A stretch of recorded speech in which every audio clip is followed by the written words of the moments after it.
अभी जो आपने सुना वो एक पैशाचिक भाषा में पढ़ा गया मंत्र था जो आर्द्र म्लेच्छ के अनुयायी प्रयोग करते हैं। आज हमें अपने शोध के मध्य एक YouTube वीडियो मिला जो 6 वर्ष पहले किसी व्यक्ति ने अपलोड किया था। यद्यपि उस व्यक्ति ने जिस प्रकार की अंग्रेजी का प्रयोग किया है वो विशुद्ध अंग्रेजी भी नहीं है आज की प्रचलित शैली में, और मुझे लगता है कि किसी अफ्रीकन भाषा का समावेश करते हुए उसने कहा है।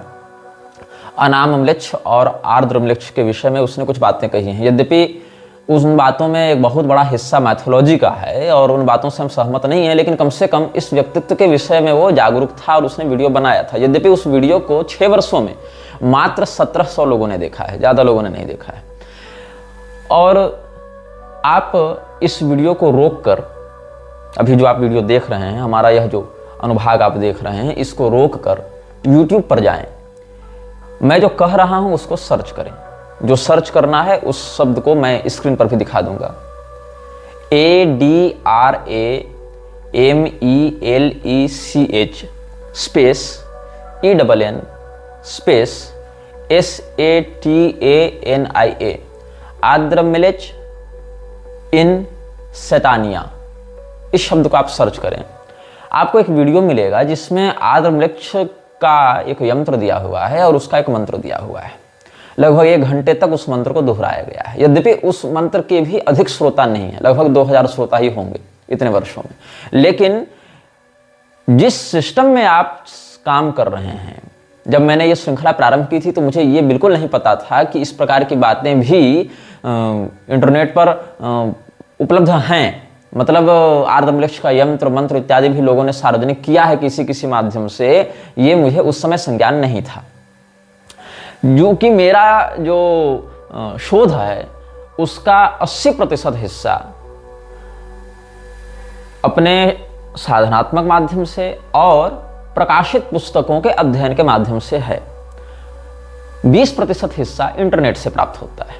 इसीलिए मैं इंटरनेट पर अधिक सर्च करके या इंटरनेट पर अधिक क्या कहते हैं उसको, वीडियो इत्यादि अन्य कॉन्स्पिरेसी थ्योरिस्ट के देखकर अपनी बातें नहीं कहता हूं। इसीलिए कई बार मेरी कही बातों में कुछ बातें तो अन्य लोगों से मिलती जुलती मिलेंगी तथ्यात्मक दृष्टि से, लेकिन बहुत कुछ बातें हैं जो नवीन मिलेंगी आपको, जो नई मिलेंगी, या जो प्रकाशित पुस्तकें हैं वो PDF के रूप में उपलब्ध नहीं होते हैं इंटरनेट पर। ऐसे भी बातों को आप इस अनुभाग में सुन रहे होंगे। तो जो हम इन के विषय में बता रहे थे, इन क्या है? पैशाचिक भाषा के मंत्रों को वो लोग इन कहते हैं, ENN। तो इन जो है वो आर्द्र म्लेच्छ को प्रसन्न करने के लिए जिस प्रकार के मंत्रों का प्रयोग किया जाता है, उस प्रकार के मंत्रों का एक उदाहरण हमने आपको बताया। आर्द्र म्लेच्छ के अभियान को बढ़ाने के लिए एक सोसाइटी की स्थापना की गई थी जिसका नाम था थियोसॉफिकल सोसाइटी। ये थियोसॉफिकल सोसाइटी भारत में बहुत सी संस्थाओं के साथ मिलकर कार्य करती थी, जिसमें एक संस्था आर्य समाज भी थी, प्रार्थना समाज भी, ब्रह्म समाज भी और सत्यशोधक समाज भी। जो महादेव गोविंद रानाडे का प्रार्थना समाज या सत्यशोधक समाज, या इधर राजा राम मोहन राय वाला ब्रह्म समाज जो पहले आत्मीय सभा के नाम से भी कुछ दिन चला था, दयानंद सरस्वती के द्वारा स्थापित आर्य समाज, या DAV समूह जो लाला हंसराज इत्यादि ने स्थापित करवाया था। और DAV समूह में दयानंद एंग्लो वैदिक ये रखा गया था। DAV जो शब्द है उसका क्या अर्थ है? दयानंद एंग्लो वैदिक, मतलब ये वेदों को पुराणों से तोड़ना चाहते थे, लेकिन वेदों को अंग्रेजियत से जोड़ना चाहते थे, इसीलिए एंग्लो वैदिक शब्द का प्रयोग किया। श्रुति स्मृति पुराणोक्त बातों पर हम निष्ठा रखते हैं, श्रुति स्मृति पुराण, इस क्रम से हम अनुसरण करते हैं शास्त्रीय परंपरा का। लेकिन इन्होंने एंग्लो वैदिक अपनाया। इन्होंने अंग्रेजियत और वेद को एक साथ दिखाने का प्रयास किया।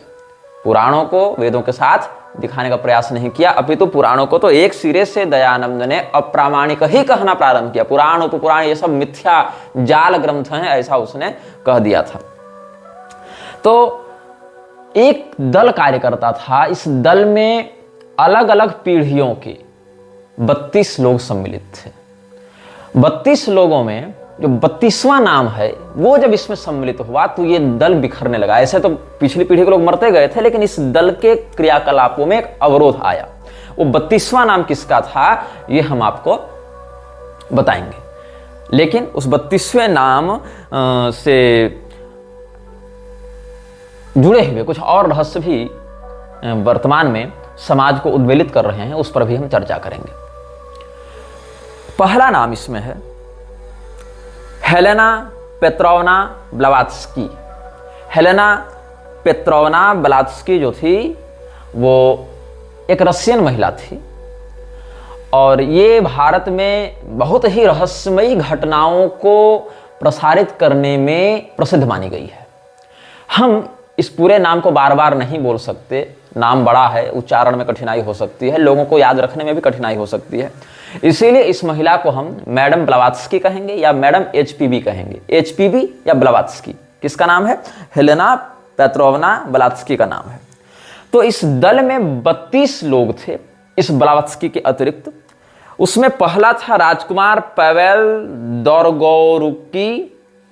ये पावेल दोरोगोरुकी जो था ये फ्रीमेसन का एक सदस्य था और फ्रीमेसन्स की रोसिक्रूशियन धारा का था। जिन लोगों को रोसिक्रूशियन के बारे में नहीं पता है वो म्लेच्छराज अनुभाग के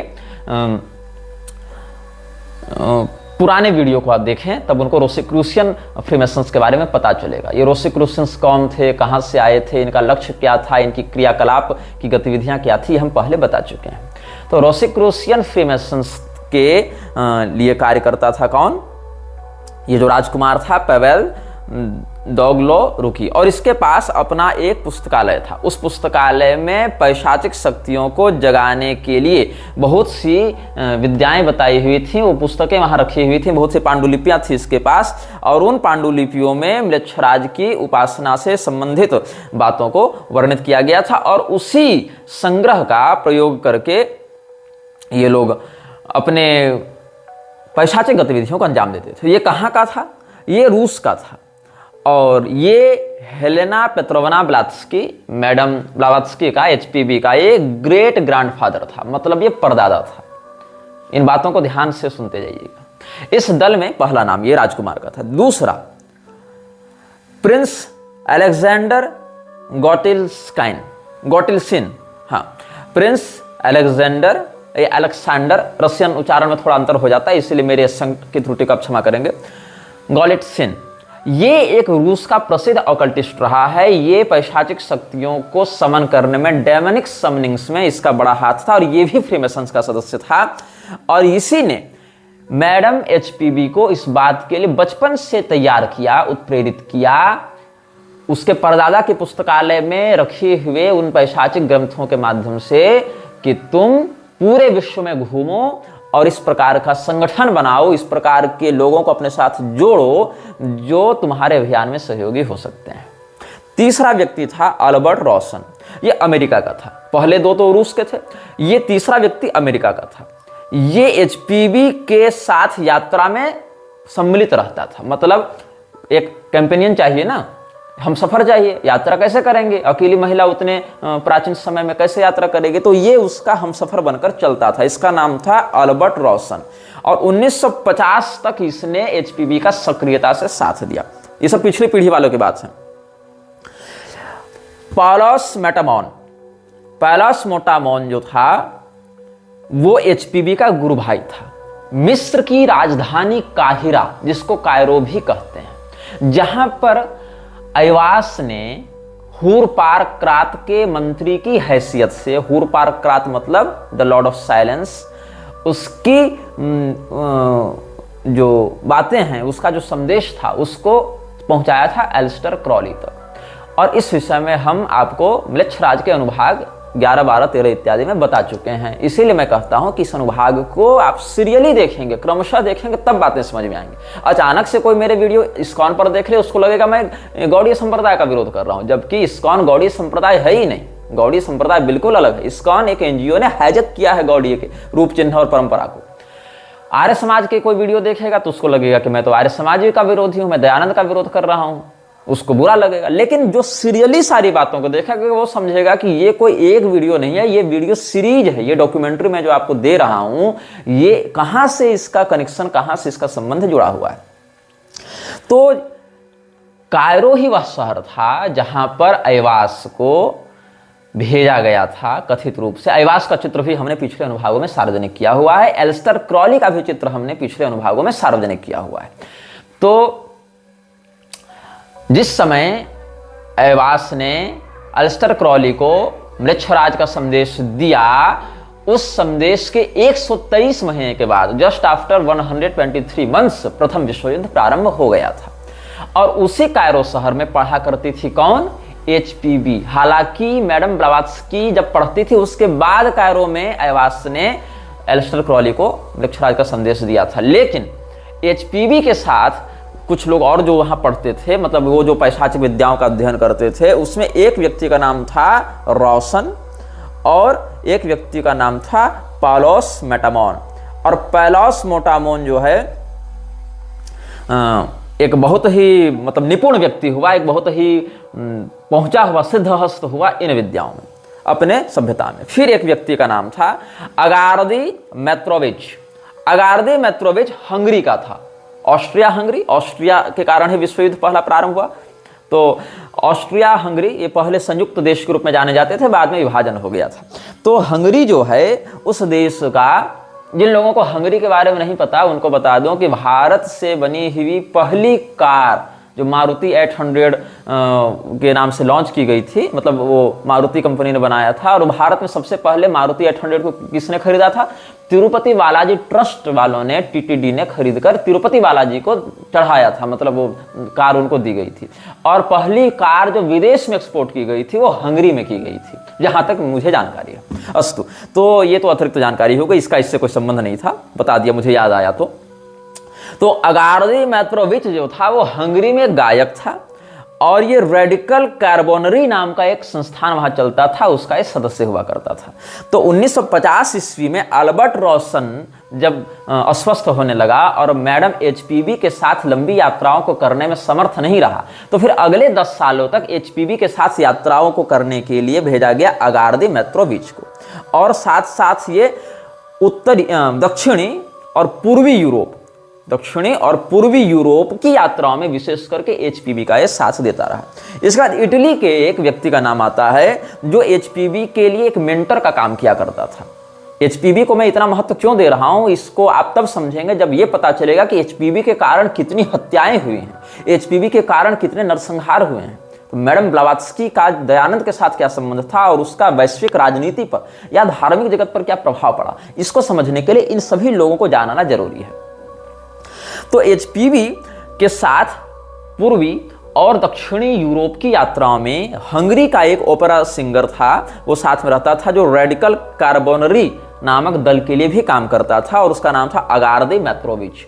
इसके बाद एक और व्यक्ति है जो इटली का था, ये तो हंगरी का था, इटली का मैं बता रहा हूं, जो मेंटर रहा HPB का, वो मेत्रोविच और सॉथेरन के साथ भी रहता था। मेत्रोविच जो जिसके बारे में अभी हमने आपको बताया, अगार्दी मेत्रोविच हंगरियन का, उसका भी मेंटर रहा और HPB का भी मेंटर रहा। इसका नाम था मजीनी, गियोसेप्पे मजीनी। तो गियोसेप्पे मजीनी जो था वो इटली का, मतलब वो एक प्रकार से प्रोफेट मान लो तुम। इटली में जो राष्ट्रवाद की विचारधारा बढ़ी इटली की राजनीति में, उसका प्रोफेट माना जाता है। किसको? मजीनी को, गियोसेप्पे मजीनी। इसके बाद पोलैंड का एक व्यक्ति था, पोलैंड का एक कबालिस्ट, मतलब एक प्रकार से वहां क्षेत्रीय तांत्रिक था, कबालिस्ट, जिसे ऑकल्टिस्ट होते हैं वैसे कबालिस्ट होते हैं। तो ये पोलिश था, मतलब पोलैंड का था, और ये HPB के साथ कायरो में मिला और इसका नाम था लुई मैक्सिमिलियन बैम्स्टाइन। और बाद में ये अल्जीरिया चला गया। इसका ये पोलैंड का कैबलिस्ट था, तांत्रिक, ये बाद में अल्जीरिया चला गया, वहां पर ये पढ़ाने लगा तंत्र विद्या। इसका नाम था लुई मैक्सिमिलियन बिम्स्टाइन और वहां पर जाकर इसने अपना नाम बदला। इसने तंत्र विद्या सीखी कहां से थी? कायरो से, मिस्र के काहिरा शहर से, कायरो में इसने तंत्र विद्या सीखी थी। किसके साथ सीखी थी? HPB के साथ सीखी थी। और ये मैडम HPB का ये गुरु भाई एक प्रकार से लगा। और ये जो लुई मैक्सिमिलियन बिम्स्टाइन था, ये बाद में चला गया कहां? अल्जीरिया। वहां पर ये तंत्र विद्या सिखाने लगा। और इसके पास तंत्र विद्या सीखने कौन आते थे? इसके पास तंत्र विद्या सीखने के लिए द मदर मीरा अल्फासा आती थी, जो अरविंदो के साथ मिलकर मातृ सदन की स्थापना करती है। मीरा अल्फासा पर हम अरविंदो स्पेशल एपिसोड में बता चुके हैं। मीरा अल्फासा का पहला विवाह कैसे हुआ? एक पेंटर से हुआ, फिर वो तलाक उसको देकर एक फौजी से विवाह करते ही वो फौजी फ्रीमेसन्स का सदस्य था, और उस फौजी ने इसी अल्जीरिया में आकर मैक्स थियन नामक एक व्यक्ति से तंत्र विद्या सीखी थी, और मैक्स थियन ने ही परिचय कराया था मीरा अल्फासा का उसके दूसरे पति से। और यही मैक्स थियन पहले लुई मैक्सिमिलियन वाइन्स्टाइन के नाम से जाना जाता था, और बाद में इसने अपना नाम अल्जीरिया में जाकर मैक्स थियन कर लिया था। तो ये जो पॉल एंटनी रिचर्ड था, वो जो मीरा अल्फासा का दूसरा पति था, और मीरा अल्फासा भी उसकी दूसरी पत्नी थी, ये दोनों मैक्स थियन के ही शिष्य थे, और मैक्स थियन इनको तंत्र विद्या सिखाया करता था। और मैक्स थियन वास्तव में कौन था? पोलैंड का रहने वाला एक तांत्रिक जिसका नाम था लुई मैक्सिमिलियन विम्स्टीन, यही था मैक्स थियन। और मैक्स थियन गुरु भाई किसका था? मैडम HPB का। और उसी शहर में ये लोग तंत्र विद्या सीखा करते थे, मिस्र की राजधानी काहिरा में, जहां पर ऐवास ने अल्स्टर क्रॉली को मृक्षराज का संदेश 3 दिनों तक दिया था। अब कनेक्शन समझ में आ रहा है तुम लोगों को? खैर, अब इसके बाद पर्शिया का एक राजनेता, साथ ही उसको वहां के धार्मिक सुधार आंदोलन का जनक भी माना जाता है। ये 30 साल तक HPB के साथ यात्राएं करता रहा पूरे मुस्लिम जगत में। मिडिल ईस्ट में इसने HPB को घुसाने में बहुत काम किया है। इसका नाम क्या था? Jamal al-Din al-Afghani. Jamal al-Din al-Afghani Persia का था, फारसी था, मतलब फारसी मूल का था, और इसने इस्लामी जगत में मैडम HPB को घुसाने में बहुत सहयोग किया, और ये 30 साल ब्लावात्स्की के साथ, HPB के साथ काम किया है। फिर एक नाम आता है इजिप्ट के ही, मिस्र के ही एक जर्नलिस्ट का, जिसको पेरिस में, मतलब उसको निकाल दिया गया था बाद में, वहां की सरकार ने, मिस्र की सरकार ने उसको निकाल दिया गया था, क्योंकि उसकी गतिविधियां सामने आने लगी थी और लोगों के सामने उसके रहस्य खुलने लगे थे। ये चेला किसका था? इसी अल-अफगानी का चेला था, जो जमाल अद-दीन अल-अफगानी जो था पर्शिया का, उसी का चेला था, उसी का शिष्य था जेम्स सानुआ, जो मिस्री था। और मिस्र में वो जर्नलिज्म किया करता था, पत्रकारिता किया करता था, लेकिन इसको वहां से निकालकर वहां की सरकार ने बाहर भेज दिया था, और ये फिर पेरिस में अपना जीवन बिताता है। याद रखेंगे, मीरा अल्फासा का जन्म भी पेरिस में हुआ था, यद्यपि वो भी मिस्री और तुर्की मूल के यहूदी परिवार से थी, और मिस्री मूल की जो एक उसकी ब्लड लाइन थी, वहां से उसका जन्म हुआ था, लेकिन जन्म पेरिस इत्यादि में बताया जाता है उसका। और वहीं पर फिर जेम्स सैनिया पूरी जिंदगी बिताता है, जो मिस्री व्यक्ति था और जो जमाल अल-दीन अल-अफगानी का चेला था। इसके बाद रसिया के ही एक व्यक्ति का नाम आता है, जो सानुआ का बड़ा निकटवर्ती मित्र था। ये जो जेम्स सानुआ के बारे में हमने बताया, जो मिस्री था ना, अफगानी का चेला, उसका एक परम मित्र था जिसका नाम था लिदिया पास्कोव। तो लिदिया पास्कोव एक रूसी लेखक था, और एक मतलब शोध करता था, खोजी व्यक्ति था, एक्सप्लोरर था एक प्रकार का ये। और ये जो जेम्स सानुआ का मित्र था लिदिया पास्कोव, ये भी HPB के साथ मिलकर इस संगठन में काम करता था। फिर HPB के साथ एक व्यक्ति मिलता है, ऑटोन लियाटो। ऑटोन लियाटो HPB के साथ न्यूयॉर्क में मिलकर काम कर रहा था, और मास्टर हिलेरियन के नाम से इसका वर्णन कहीं कहीं संकेत में किया है HPB ने। इसके बाद कैथनेस की काउंटेस, जैसे काउंट होता है ना, काउंट ड्रैकुला को जानते हैं कि नहीं आप लोग? काउंट ड्रैकुला भी एक व्यक्तित्व हुआ करता था, जिसके विषय में बहुत सी रहस्यमयी बातें चलती हैं। वो एक शासक हुआ करता था काउंट ड्रैकुला, और उसके विषय में कुछ ऐतिहासिक तथ्य भी हैं, लेकिन 80% बातें मैथोलॉजी में आती हैं, लेकिन 20% बातें सच हैं। वो एक वास्तविक व्यक्ति था। तो काउंट और काउंटेस, जैसे Lord and lady, emperor and empress, king and queen, Duke and duchess, ऐसे कहीं कहीं वर्णन आता है ना, तो वैसे count and countess male female के लिए। तो ये काउंटेस कहाँ की थी? कैथनेस की थी, और ये मैरी इसका नाम था। लेकिन ये फ्रांस के लोगों को आर्थिक रूप से बहुत मदद करती थी, और ये फारस के आध्यात्मिक गुरुओं के प्रभाव बहुत आती थी। लेकिन अध्यात्म तो वहाँ है नहीं, हमने आपको सरलता में बताने के लिए कह दिया, स्पिरिचुअल वहाँ शब्द प्रयोग करेंगे उसके लिए। वो स्पिरिट्स पर विश्वास करते हैं ना, तो स्पिरिट्स एक्चुअली आत्मा का पर्याय नहीं हो सकता है। स्पिरिट की अवधारणा बिल्कुल अलग है, आत्म तत्व की अवधारणा बिल्कुल अलग है। Spirit can be merge and omnified with God, but atma can be merge and omnified with Brahma, Advaita दृष्टि से। खैर, इस विषय पर बाद में आएंगे, या आवश्यकता पड़ेगी तो छोड़ भी देंगे। तो मैरी जो थी, कैथनेस के काउंटेस के रूप में जिसकी सत्ता चली थी, वो भी HPB को बहुत कोऑपरेट करती है। इसके बाद एक नाम आता है ब्रिटेन के शोधकर्ता लेखक का, और बाद में जो एक थियोसोफिस्ट भी बना था उसका नाम था sir Richard Burton. Sir Richard Burton Britain का एक लेखक था, शोधकर्ता था, खोजी व्यक्ति था। ये भी एचपीवी के साथ मिलकर काम करता था। इसके बाद अल्जीरिया का अमीर, जैसे वहां शेख होते हैं, अमीर होते हैं, अभी कतर के अमीर के साथ कैसे मोदी जी एकदम तुम मिले दिल खिले और जीने को क्या चाहिए कर रहे थे। तो इसका नाम था, अल्जीरिया के अमीर का नाम था अब्देल कादेर।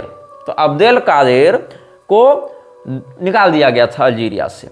ये दमस्कस में जाकर फिर अपना काम आगे बढ़ाने लगा और ये सूफी बन गया, फ्रीमेसन से भी चला गया।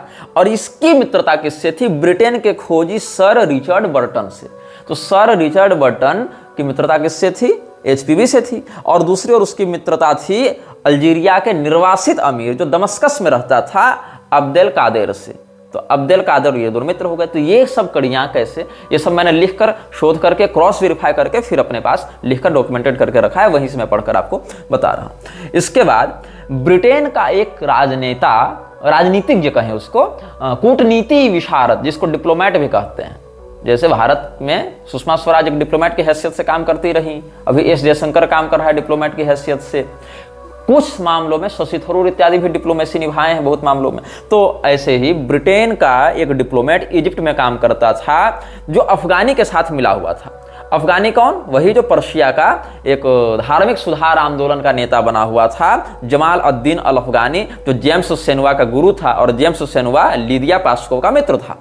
ये सब एचपीवी के ही ग्रुप के लोग हैं।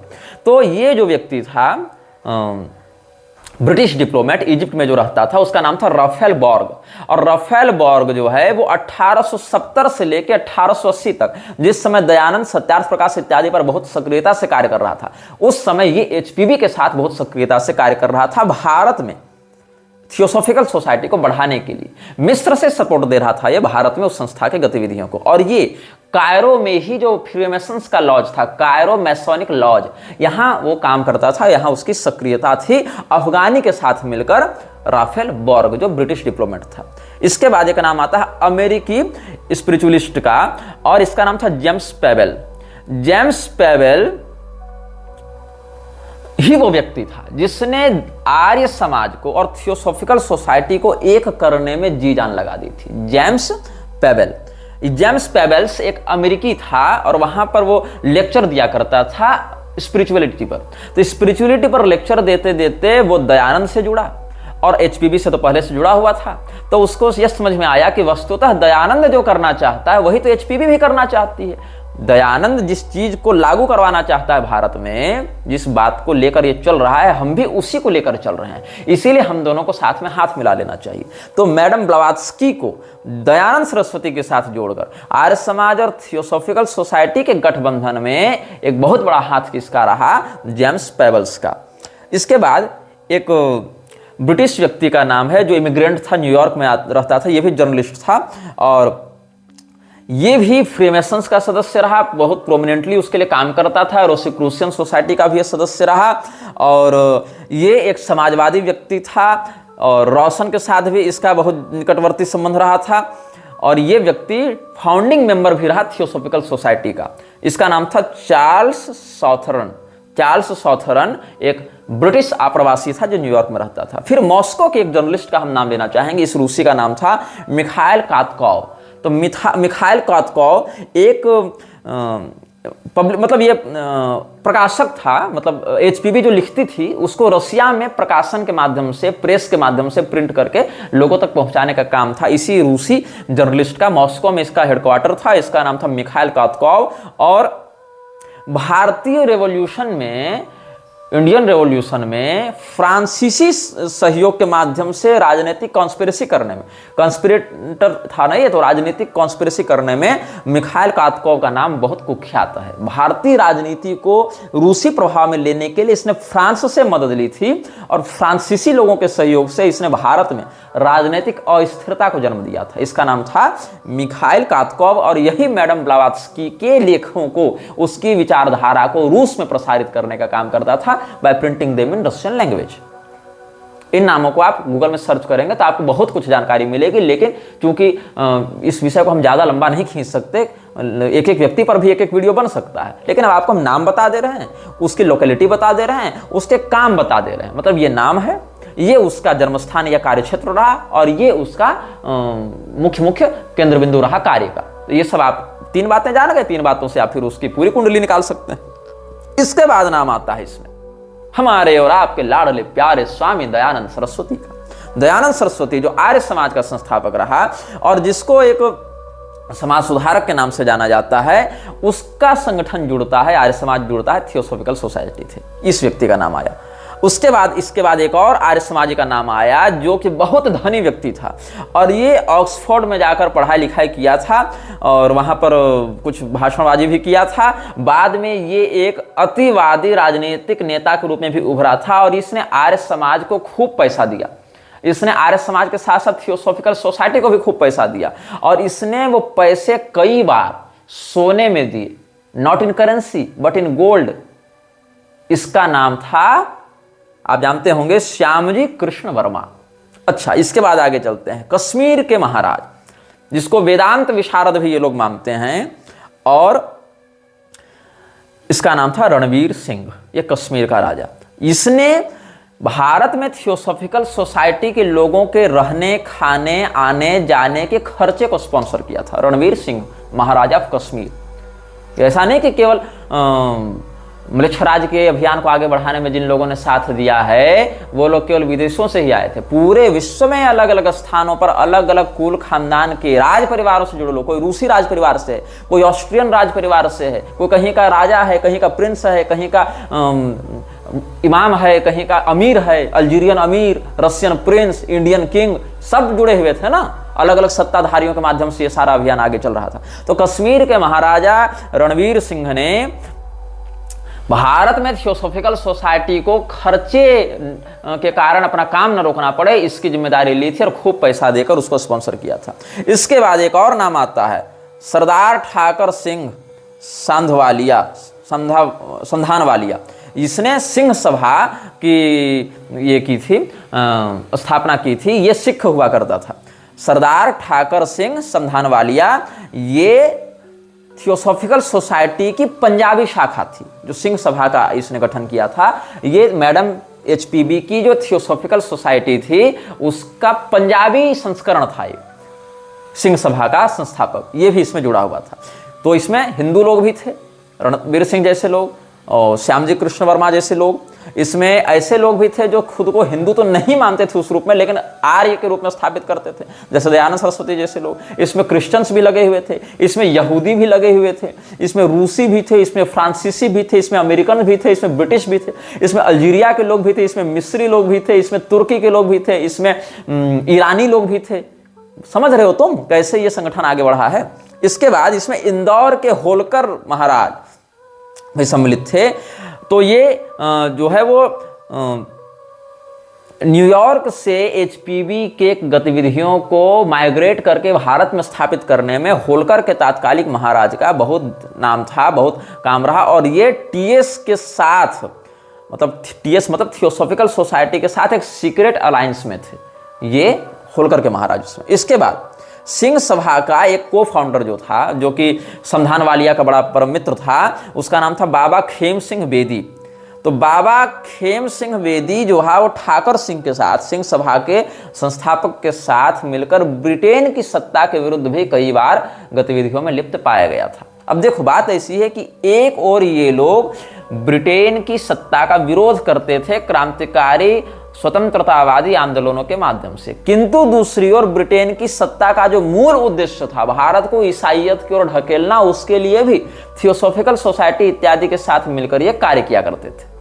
बाहर से ये स्वतंत्रता सेनानी लगते थे, अंदर से ये हिंदू धर्म के जो सनातनी शास्त्रीय परंपरा है उसके विरुद्ध कार्य करते थे।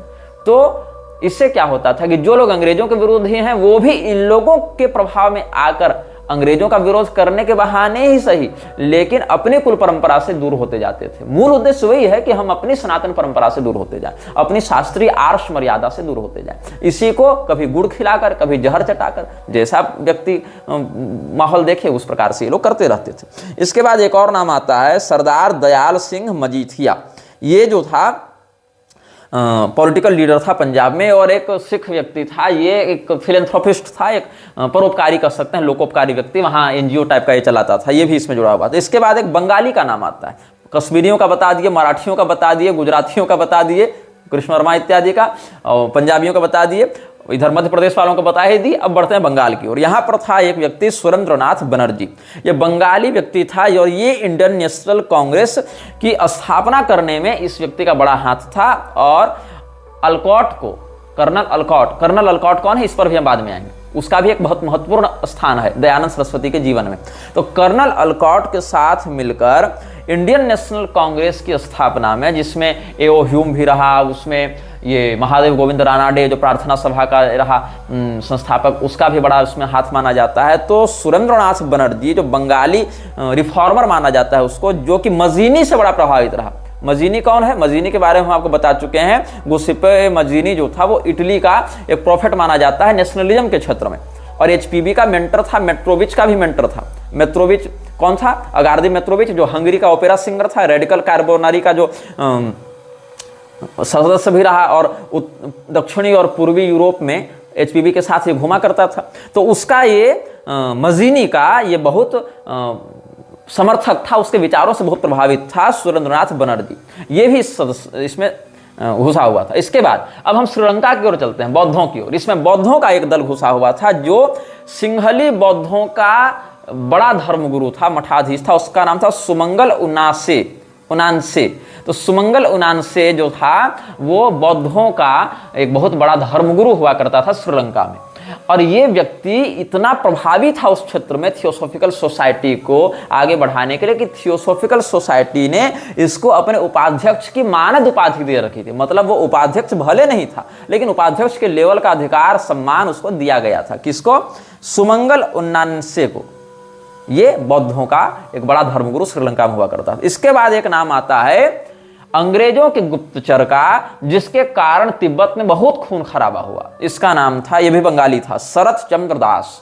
शरत चंद्र दास के विषय में भी आपको इंटरनेट पर बहुत कुछ मिल जाएगा, हमने नाम बता दिया। और ये कर्नल ऑलकॉट का बहुत घनिष्ठ मित्र था, परम मित्र था शरत चंद्र दास, जो बुद्धिज्म पर रिसर्च करने के नाम से गया था, उस आड़ में तिब्बत गया था, और उसके तिब्बत जाने से बहुत दुष्प्रभाव हुए थे। क्या क्या हुए थे इस पर भी हम चर्चा करेंगे। इसके बाद सिक्किम का एक बौद्ध लामा, इसका यहां पर नाम आता है उग्येन ग्यात्सो।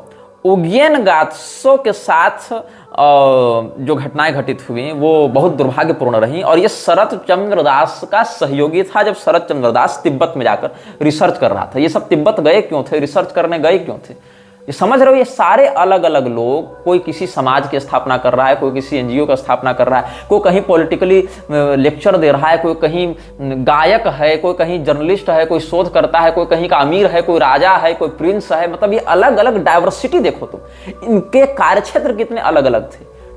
कोई कहीं कॉलेज में पढ़ा रहा है, कोई कहीं गायक है, कोई कहीं पर चित्रकार है, कोई कहीं पर फौजी है, कोई कहीं पर राजा है, कोई कहीं पर सन्यासी के रूप में चल रहा है। मतलब अलग अलग diversity of religions, diversity of work places, diversity of nationality and racism, अलग अलग रेस का, अलग अलग भाषा का, अलग अलग धर्म या मत या पंथ मजहब का, ये कितना उलझा हुआ था। लेकिन एक मृच्छराज अम्ब्रेला के अंतर्गत सब काम कर रहे थे। तो शरत चंद्र दास के साथ, अब शरत चंद्र दास तो बौद्धों के विषय में ज्यादा नहीं जानता था, बंगाली था, तो बंगाल के विषय में जानेगा, तिब्बत के विषय में तो उतना नहीं जानेगा। लेकिन तिब्बत किससे लगा हुआ है? सिक्किम से लगा हुआ है, और बंगाल लगा हुआ है सिक्किम से।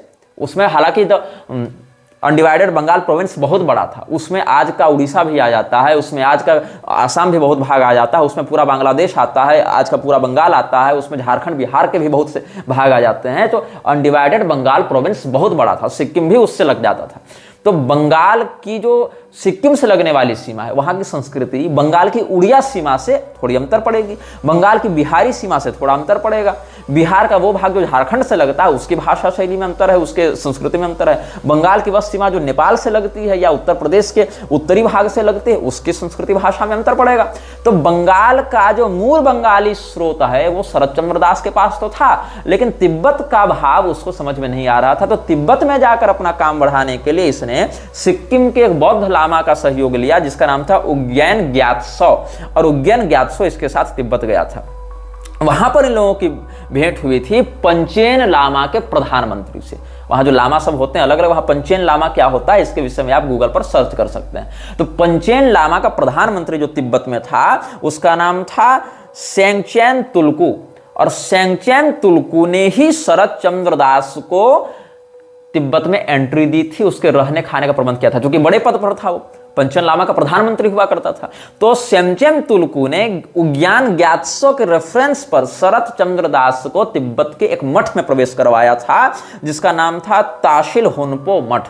तो ताशिल हुनपो मठ में क्या हुआ, जब इसने शरत चंद्र दास को घुसाया तो उसको पता नहीं था कि शरत चंद्र दास को भेजा किसने है, उसके आने का उद्देश्य क्या है, वो यहां पर करना क्या चाहता है। ये ब्रिटेन का एक गुप्तचर भी था, ब्रिटिश सरकार के अंतर्गत गुप्तचरी भी करता था शरत चंद्र दास, और साथ साथ ये मैडम एचपीवी से भी मिला हुआ था थियोसॉफिकल सोसाइटी के परोक्ष सहयोग के माध्यम से। तो शरत चंद्र दास के कारनामे और उसका उद्देश्य जब वहां पर पंचेन लामा के लोगों को ताशिल हुनपो मठ में पता चला तो उन लोगों ने अपने प्रधानमंत्री को मरवा दिया। और आप जब पढ़ेंगे कि सेंगचेन तुलकू को कितनी निर्दयता से मारा गया तो आपकी हड्डियां तक कांप उठेंगी, इसके बारे में हम बाद में बताएंगे। तो ये सब लोग हो गए, कितने लोग हो गए इसमें हम फिर से नाम पढ़ के बताते हैं। प्रिंस पावेल दोरगो रुकी, ये पहला, दूसरा प्रिंस अलेक्जेंडर गोलित्सिन, दूसरा, तीसरा अल्बर्ट रोशन, ये पहले दो रूसी थे, तीसरा अमेरिकी था, चौथा था पाउलोस मेटामोन, पांचवा था अगार्दे मेत्रोविच, ये हंगरियन था, छठा था ग्यूसेप्पे मजीनी जो इटालियन था, सातवां था लुई मैक्सिमिलियन बेमस्टेन, यही बाद में मैक्स थियन बन गया था, ये पॉलिश था, पोलैंड का था लेकिन अल्जीरिया चला गया था। फिर आठवां था जमाल अद्दीन अल अफगानी, ये पर्शियन था। फिर था जेम्स सानुआ, ये मिस्री था। फिर लिदिया पास्कोव, ये रूसी था। 10 हो गए। ऑटोन लियाटो, ये साइप्रस का था, साइप्रस एक द्वीपीय देश है। फिर मैरी थी काउंटेस ऑफ कैथनिस, ये हो गई। तो 1 2 3 4 5 6 7 8 9 10 11 12 लोग हो गए। इसके बाद हम देखते हैं सर रिचर्ड बर्टन, ये ब्रिटेन के थे। फिर अब्दुल कादिर, ये अल्जीरियन एमिर था जो बाद में दमस्कस में रहा। फिर राफेल बॉर्ग, ये ब्रिटिश डिप्लोमेट था इजिप्ट में। जेम्स पेबल्स, ये अमेरिकन स्पिरिचुअलिस्ट रहा, इसने आर्य समाज और थियोसॉफिकल सोसाइटी को एक करवाने में साथ दिया था। और सिंघली जो बौद्ध थे उनको भी ये साथ लेकर आया था। 14 हो गए, ये 16 हो गए। फिर चार्ल्स सादरन, ये जो या सोथेरन जो भी इसका उच्चारण पढ़ेंगे, ये इंग्लिश इमिग्रेंट था न्यूयॉर्क में। फिर मिखाइल कातकोव, ये मॉस्को का था। स्वामी दयानंद सरस्वती, ये भारत के आर्य समाज संस्थापक। 20 लोग हो गए। फिर श्यामजी कृष्ण वर्मा, गुजराती। रणबीर सिंह, कश्मीरी। सरदार ठाकर सिंह संधानवालिया, पंजाबी। होलकर का राजा, इंदौर, मध्य प्रदेश वाले। भाई गुरमुख सिंह, पंजाबी। बाबा खेम सिंह बेदी, पंजाबी। सरदार दयाल सिंह मजीठिया, पंजाबी। सुरेंद्रनाथ बनर्जिया, बंगाली। तो कितने हो गए? 3 और 3 6 और 2 8, 28 हो गए। इधर 28 लोग हो गए। और ये सुमंगला उनासे सरदार, ये बौद्ध था, सिंहली बौद्ध था, श्रीलंकाई बौद्ध था। उग्यान ग्यात्सो, ये सिक्किम का बौद्ध था। शरत चंद्र दास, ये बंगाली था। और सेंगचेन तुलकू, ये तिब्बती बौद्ध था जो पंचेन लामा का प्रधानमंत्री था। ये 32 लोग इस दल में थे। 33वें व्यक्ति के रूप में इन लोगों ने एक व्यक्ति को अपने दल में सम्मिलित करने का प्रयास किया, श्रृंगेरी के तात्कालिक शंकराचार्य। अब आपको लगेगा झटका। तो मैडम एचपीवी ने तिब्बत के अपने अभियान के बाद श्रृंगेरी के शंकराचार्य से, जो उसमें तात्कालिक शंकराचार्य थे श्रृंगेरी के, उनसे संपर्क करने का प्रयास किया था। और उस समय श्रृंगेरी के शंकराचार्य ने इन लोगों को उतना महत्व नहीं दिया था जितने इन लोगों को अपेक्षा थी, क्योंकि अलग अलग धर्म मत मतांतर पंथ के लोगों से ये लोग जुड़े हुए थे, अपने क्रियाकलापों को आगे करवाते आ रहे थे। तो इन लोगों को लगा कि हम लोग हर जगह प्रभाव अपना कर लेंगे, लेकिन इसमें ये पूर्णतया सफल नहीं हुए। तो श्रृंगेरी के शंकराचार्य से इन लोगों ने जब पत्र व्यवहार किया तो वहां से अपेक्षित सहयोग इनको नहीं मिला। धीरे धीरे करके कुछ पुराने लोग मरते गए और कुछ लोगों को मारा गया, कुछ लोग अपने महत्वाकांक्षा के कारण दूर होते गए, जैसे कि दयानंद सरस्वती जैसे लोग। और फिर यह संगठन धीरे धीरे प्रत्यक्ष सक्रियता से पीछे छूटते रहा।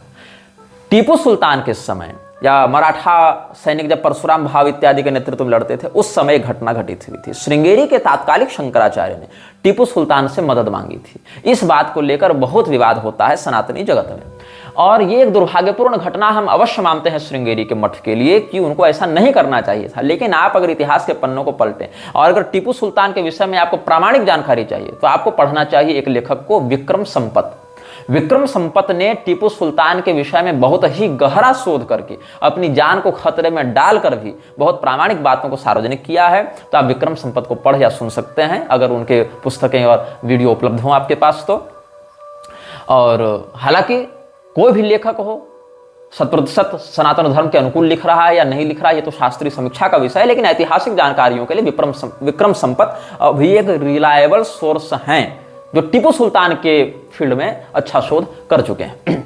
तो क्या हुआ था कि मराठी सैनिकों में एक बहुत रुझान रहा आक्रामकता के साथ लूटमार करने का, ये एक ऐतिहासिक तथ्य है।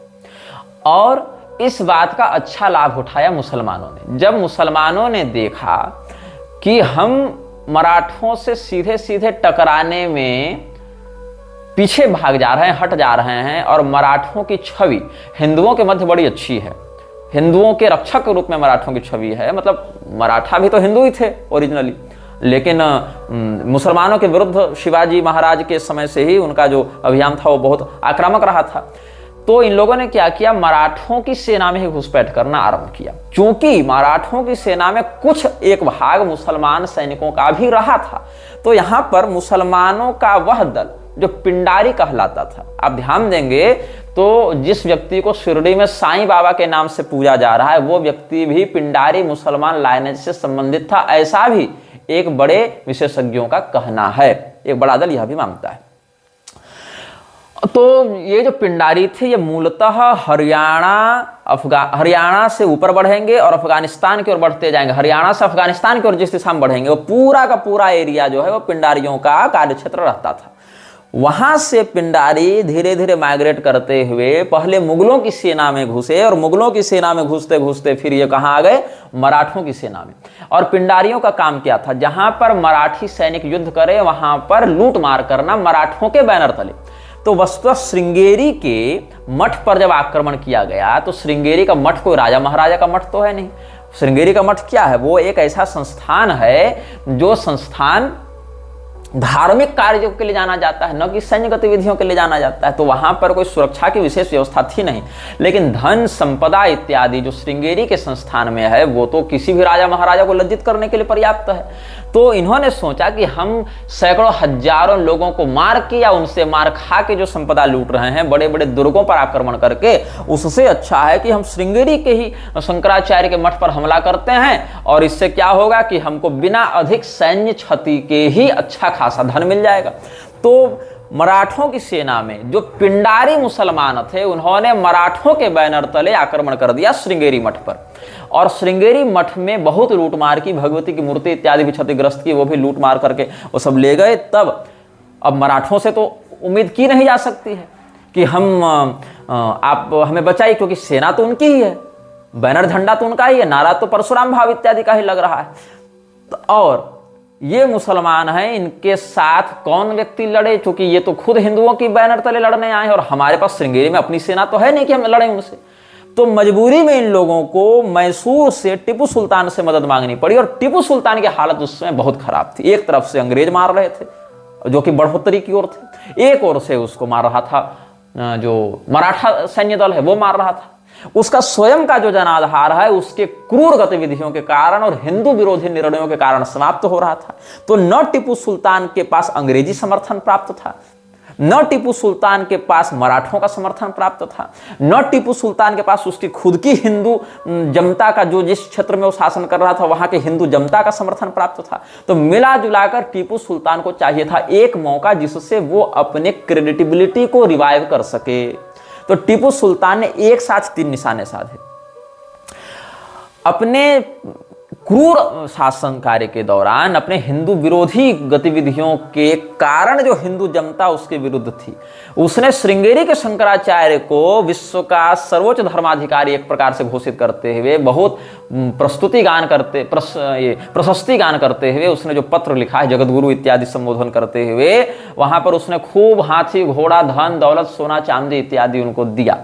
इससे क्या हुआ, श्रृंगेरी मठ की जो लूटमार थी वो जो है क्षतिपूर्ति उनकी हो गई। प्लस जो पिंडारी मुसलमान थे उन्होंने देखा कि टीपू सुल्तान कोऑपरेट कर रहा है श्रृंगेरी मठ के साथ, और श्रृंगेरी मठ पर आक्रमण करने के कारण जो परशुराम भाव इत्यादि मराठा सेना नायक हैं, वो सब हमसे पहले ही नाराज हैं। चूंकि जब मराठा सेना नायकों को, जो हिंदू सेना नायक थे, उनको जब पता चला कि श्रृंगेरी मठ में जाकर हमारे सेना के बैनर तले पिंडारी मुसलमानों ने लूटमार की है, तब उनको बुरा लगा। उन्होंने श्रृंगेरी के शंकराचार्य से क्षमा प्रार्थना करने के लिए अपनी क्षतिपूर्ति के साथ दूत इत्यादि भेजे, लेकिन तब तक श्रृंगेरी के शंकराचार्य संपर्क स्थापित कर चुके थे टीपू सुल्तान से। अब ब्रीफ एलायंस हो चुका था दोनों के मध्य। तो टीपू सुल्तान ने जो धन दिया श्रृंगेरी को, उससे वहां की जो संपदा की हानि हुई थी वो क्षतिपूर्ति हुई। प्लस टीपू सुल्तान के छवि में आंशिक सुधार इसीलिए हुआ क्योंकि श्रृंगेरी के शंकराचार्य का आशीर्वाद मिल गया, ऐसा हिंदू जनता को लगा। तो टीपू सुल्तान के प्रति उनके मन में जो क्षोभ था उसमें तात्कालिक रूप से कुछ कमी आई, मतलब विद्रोह नहीं किया जनता ने। और साथ साथ टीपू सुल्तान के सैन्य बल में भी हिंदुओं की निष्ठा बढ़ी, जिससे अंग्रेजों को थोड़ा समय और लगा टीपू सुल्तान को पूर्णतया उखाड़ फेंकने में। तो मराठों का, टीपू सुल्तान का और अंग्रेजों का जो आपस में संघर्ष था, इसमें एक बिंदु यह बन गया कि पिंडारी मुसलमानों ने अधीरता का परिचय देते हुए श्रृंगेरी के शंकराचार्य के मठ पर आक्रमण किया, जिससे मजबूर होकर हिंदुओं से तो मदद मांगने जा नहीं सकते क्योंकि वही लोग की सेना का बैनर लेकर ये लोग आए थे। तो मजबूरी में उनको टीपू सुल्तान से मदद मांगनी पड़ी, उसके लिए यज्ञ इत्यादि करना पड़ा। तो ये एक दुर्भाग्यपूर्ण घटना श्रृंगेरी के मठ में हुई, जहां पर हिंदुओं की सेना के बैनर तले मुसलमानों के आक्रमण के कारण उनको एक दूसरे टायरेंट से मदद मांगनी पड़ी। ये एक दुर्भाग्यपूर्ण घटना हुई, हालांकि ऐसा नहीं होना चाहिए था। फिर भी जो हुआ उससे हम मना नहीं कर सकते, इंकार नहीं कर सकते हैं, जो कि ऐतिहासिक तथ्य है। आपको अच्छा लगे या बुरा लगे, लेकिन उन बातों को स्वीकार करना पड़ता है। यह वीडियो जल्द ही हटा दिया जा सकता है। कृपया थर्ड पार्टी ऐप्स का उपयोग करके डाउनलोड करें। आप इस वीडियो को अपने चैनल पर फिर से अपलोड भी कर सकते हैं।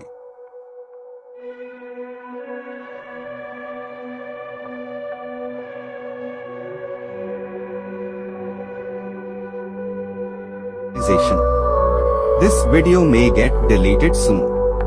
Please download using third-party apps. You may also re-upload this video on your channels. Thank you.